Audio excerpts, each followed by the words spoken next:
Ele nos diz o seguinte: é dever da família, da comunidade, da sociedade em geral e do poder público assegurar com absoluta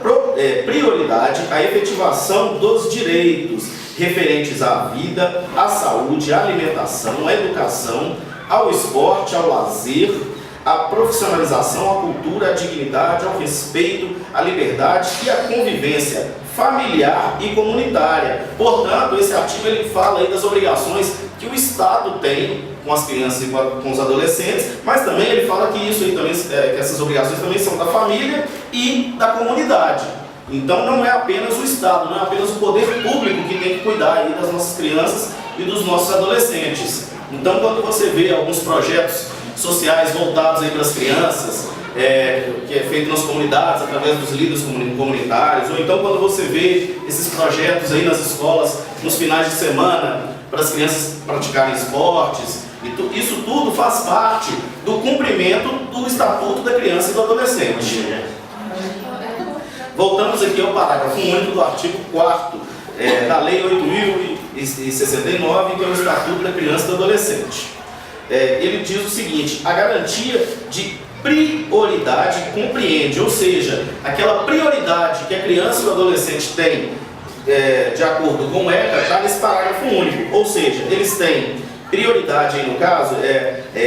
pela primazia de receber proteção e socorro em quaisquer circunstâncias, ou seja, a criança e o adolescente eles têm prioridade na hora de receber socorro aí e proteção.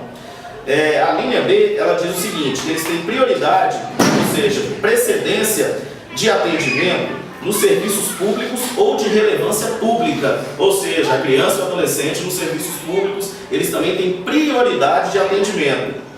Eles têm também preferência na formulação e na execução de políticas sociais públicas, ou seja, quando o poder público vai criar políticas ali sociais para poder beneficiar a comunidade, eles têm que dar prioridade às crianças e aos adolescentes. A linha D,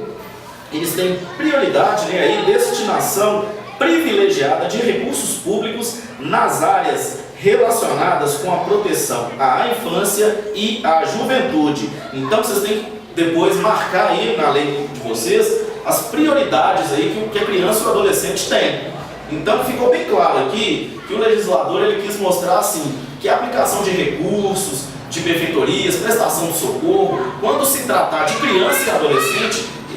isso aí deve ser tratado de forma prioritária, deve passar à frente das pessoas comuns. Claro, depois nós vamos ver que o Estatuto do Idoso também tem suas prioridades.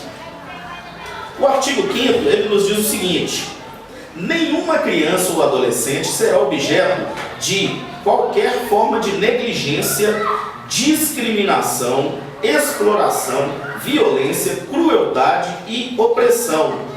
punido na forma da lei qualquer atentado por ação ou omissão aos seus direitos fundamentais. Então aqui, esse artigo ele mostrou claro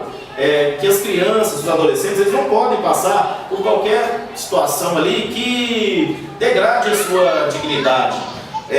Então, por exemplo,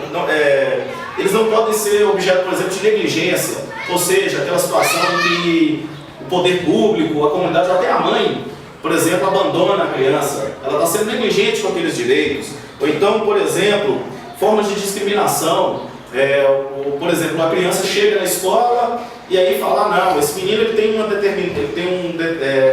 vem de uma comunidade que a gente não se relaciona muito bem, ele vai assistir aula numa sala separada. Não, isso é uma forma discriminatória.